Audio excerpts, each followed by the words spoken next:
History? Yep. Okay. Alright. Sweet. So, my favorite dead guys, Tinkers and Doors. So Robert Tinker came to Rockford in 1856. He started working as an accountant for the Manny Reaper, which was owned by Mrs. Mary Manny.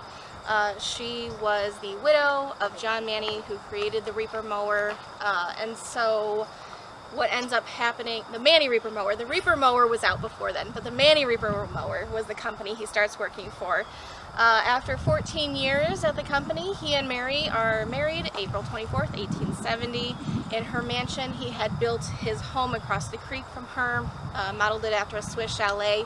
And so they would spend spring and summer in her mansion, fall and winter in his cozy little cottage.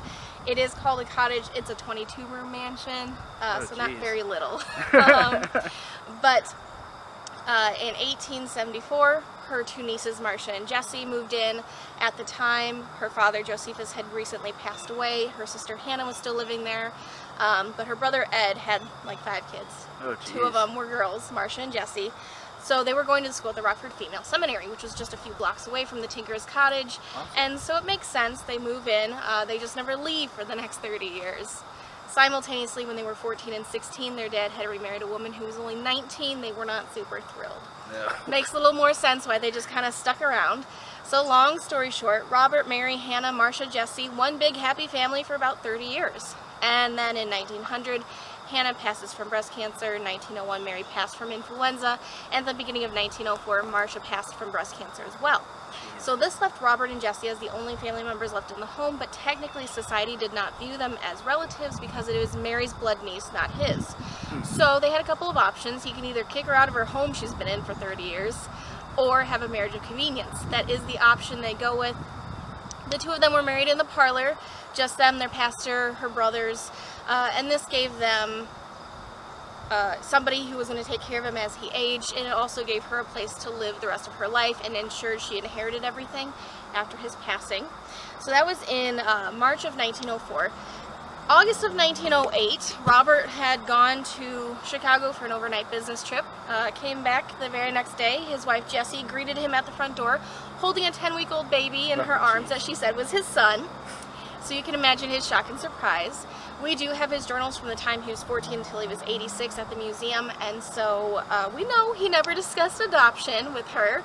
And we also know that he came home that night and wrote in his journal and said, came home from Chicago on the train, met wife at door with new son Ted. That's it. Age of 71, almost 72, first-time father to a 10-week-old bouncing baby boy. Was it his son though? It was not, no. She had gone to an orphanage in Bloomington Normal area, okay. And she picked him up. You know, no big deal. Hop on the train, get a baby, hop on the train, come home. It's yours. You know, Victorians did things a little differently than we do today. So pretty much Teddy grew up to become a businessman in his own right up in Wisconsin. Robert did pass away on his 88th birthday, December 31st, 1924. Jessie lived in the home on her own until her passing in 1942. But she, in those years, had made sure that the grounds went to the Rockford Park District and the home itself became a museum. So upon her passing in 1942, the museum did open in 1943 and has been open ever since. The Tinkers were extremely influential in the community. Robert not only served a term as our mayor and ran the Manny Reaper Works, he also helped open up a steel company, sugar company, railroad company. Wow. He also served a term, like I said, as our mayor in 1875. He was one of the founding fathers of the Rockford Park District, Rockford Public Library, Mississippi Gardens. He was a master gardener who landscaped Mississippi Gardens as well as Greenwood Cemetery, where the Tinker family are located today. So the majority of the family are buried around their monument that Robert designed here in a half circle. So at the far end there is Marcia, Hannah, Mary, Robert, and Jessie. The rest of the group there are Dorr family members as well. But that's kind of their story in a nutshell. So did any of the Tinkers actually pass away in the home? All of the family passed away in the home. Did they? Yep, and there were about 7 or 8 funerals held in the cottage. So we know that Josephus passed away in the Red Room. Likely Jessie's brother Will passed away in that room as well. But in the house. Robert passed in the sitting room. Jesse passed away in the serving kitchen. Hannah and Mary likely passed away in their bedrooms, but, you know, they didn't write down exactly where everybody died. Right, Just, yeah. you know, we know certain things because of the stage of the home at the time. But the family all passed away in their house. I remember hearing that, well, we did a tour ourselves. It wasn't a ghost tour, but we did like the normal tour. And we saw the kitchen, and then we saw like where the servants would actually come out and where they would cook and prepare the foods and stuff like that.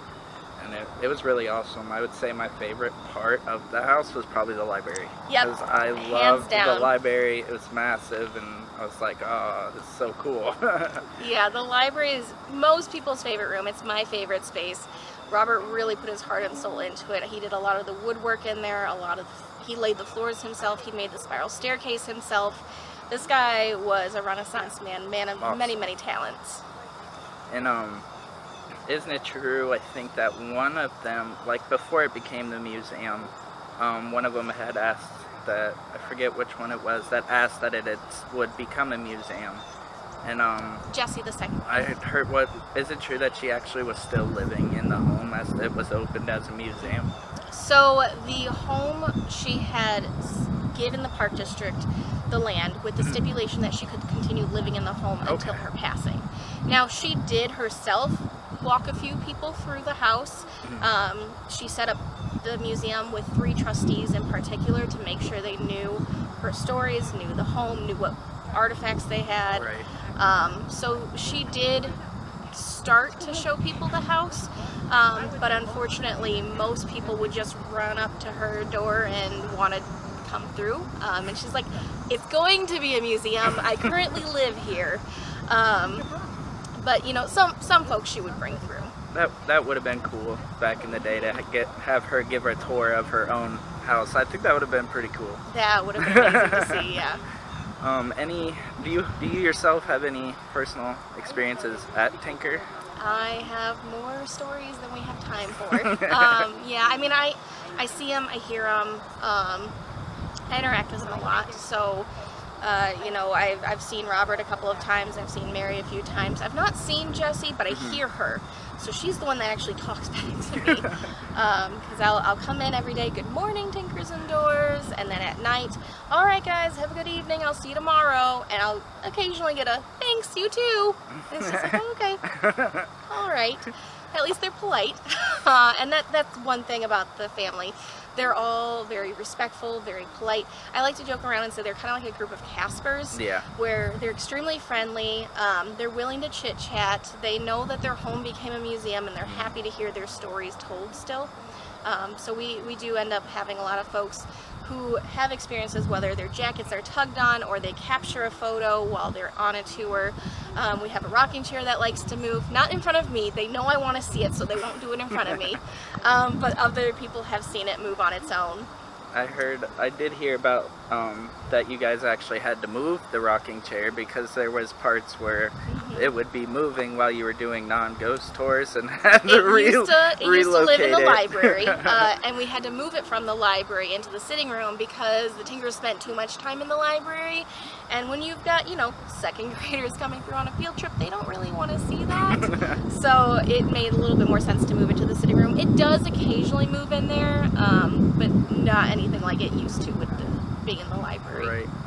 Yeah, I did hear a story too about a train worker who was on a train and with the rose garden outside, and he had went by and according to the story goes that he was going by and saw a man in the rose garden, and he waved to the man and the man didn't wave back, and he just figured it was somebody working in the garden, and it disappeared.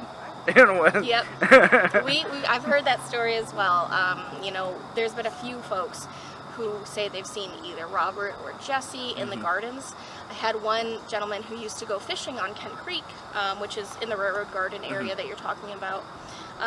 And so he had come up to the door one day, knocks on it, and he goes, you know, I wasn't going to say anything, but I think I want you to know that I think you need to have a talk with your staff member. I said, okay, which one? And he goes, well, you know, the one that she wears the white dress all the time. She's always up on the balcony watching me, just kind of standing there, observing what I'm doing. And I always try to be friendly and say hello, and I wave to her. But she doesn't ever really acknowledge me. She just stares at me. And I feel like if you're going to be a public institution, you need to be a little bit more friendly. And I said, well, that's because she's dead. And he just went, what? I said, well, we don't have a staff member who does that. That's the second wife. She likes to stand out on her balcony and just keep watch over her property. So it's nothing personal. You know, actually, congratulations. Not many get to see her. And he just kind of went, oh, and he hasn't really been back since. Oh, no. But, you know, it happens. Folks see Jesse in the gardens or Robert in the gardens, and, you know, not much else I can say about that other than, well, congratulations. Not many people get to. I did hear too that you guys used to have to re-close the shutters because you would have instances where you would have them closed and then you'd go back and all the shutters would be open again. They'll move things all the time, whether it's the shutters or the silverware on the table or the chairs at the dining room, or, you know, we'll come in and something will be crisscrossed or flip-flopped, and it's just a constant, all right, make sure you have a pair of gloves on you to go move it back to where it's supposed to be. So. Awesome. Well, thank you. Yeah, sure thing.